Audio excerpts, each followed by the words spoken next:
বিনা চাষে পরিত্যক্ত জমিতে রসুনের আবাদ বদলে দিয়েছে পাবনার চলন বিলের কৃষিচিত্র। স্বল্প মেয়াদে অল্প খরচে অধিক লাভ হওয়ায় গোটা বিলাঞ্চলের প্রধান ফসলই এখন রসুন। এ আবাদ শত শত কৃষকের ভাগ্য বদলের পাশাপাশি দেশে রসুনের চাহিদা মেটাতে গুরুত্বপূর্ণ ভূমিকা রাখছে। রাতুল ইসলাম সুমনের ক্যামেরায় উৎপল মির্জার রিপোর্ট। অগ্রহায়ণ মাসে ধান কাটার পর একসময় অনাবাদি থাকত চলন বিলের বিস্তীর্ণ কৃষি জমি। তবে বিনা চাষে রসুন আবাদের প্রযুক্তি বদলে দিয়েছে সে চিত্র। উৎসব মুখর পরিবেশে ধানি জমিতে বিনা চাষে এখন রসুনের বীজ বপনে ব্যস্ত সময় কাটাচ্ছেন কিষানীরা।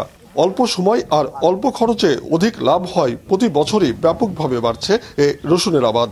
বৃষ্টি সিজন শেষ হওয়ার পরে আপনার পানি নেমে গেলে পরে জমিতে জো আসলে ধানটা পেকে যায়, পেকে যাওয়ার পরে মনে করেন যে রসুনের আবাদ শুরু করে সবাই। এই এলাকায় সব খালি রসুন আর রসুনই, সারা বিল ধীরে রসুন পেকে এখানে দুই দেখেন চড়ার লোক গাদি হয়ে গেছে। যখন এই ফসলগুলো ঘরে উঠবে তখন এইসব ফসল বেচে টাকা আসবে। এ পদ্ধতিতে ধান কাটার পর পানি দিয়ে ভিজিয়ে স্যাঁতসেঁতে করা হয় মাটি। সেই মাটিতেই রসুনের কোয়া বপন করে ঢেকে দিতে হয় ধানের খড় দিয়ে। জমি চাষের কোনো খরচ না থাকায় ব্যাপকভাবে লাভবান হচ্ছেন কৃষক। ফলে পাল্টে যাচ্ছে এ অঞ্চলের কৃষকদের আর্থসামাজিক অবস্থা। কর্মসংস্থান হয়েছে অনেক কৃষি শ্রমিকের। 350 হয়তো এক মাস কাম করলে 9,000 টাকা কিংবা 10-11,000 এরকম হয়। সংসারে অনেক কিছু চাহিদা আছে, চাল ফলের লেখাপড়া খরচ, সংসারের খরচ, আমরা দিন মজুর করি, এসব করি। রসুন 4 মাসে উঠবে, ওটা 50 মণ, 55 মণ, 45 মণ, 60 মণ হয়। তবে সার বীজ সহ কৃষি উপকরণের মূল্য বৃদ্ধিতে কম লাভের আশঙ্কা কৃষকদের। 1600 টাকা বস্তা ধান ড্যাপ সার নিচ্ছে, ইউরিয়া নিচ্ছে 1400, 1350, এরকম দিচ্ছে। আমার তো খরচ গাদি বাড়িয়ে যাচ্ছে। গত বছরের তুলনায় এবার মেলা বেশি। এবার এই বেশির কারণে মানে যে একটু হিমশাম খাওয়া যাচ্ছে।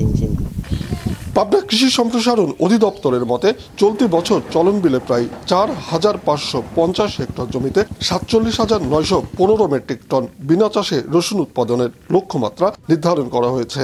গত বছরের চেয়ে এবার আবাদি জমির পরিমাণ প্রায় 1,000 হেক্টর বেশি।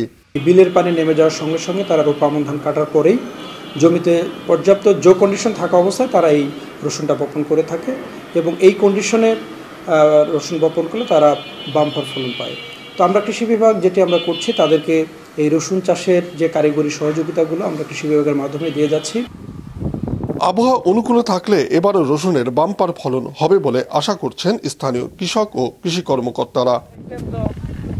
উৎপল মির্জা, মাছরাঙা সংবাদ, পাবনা।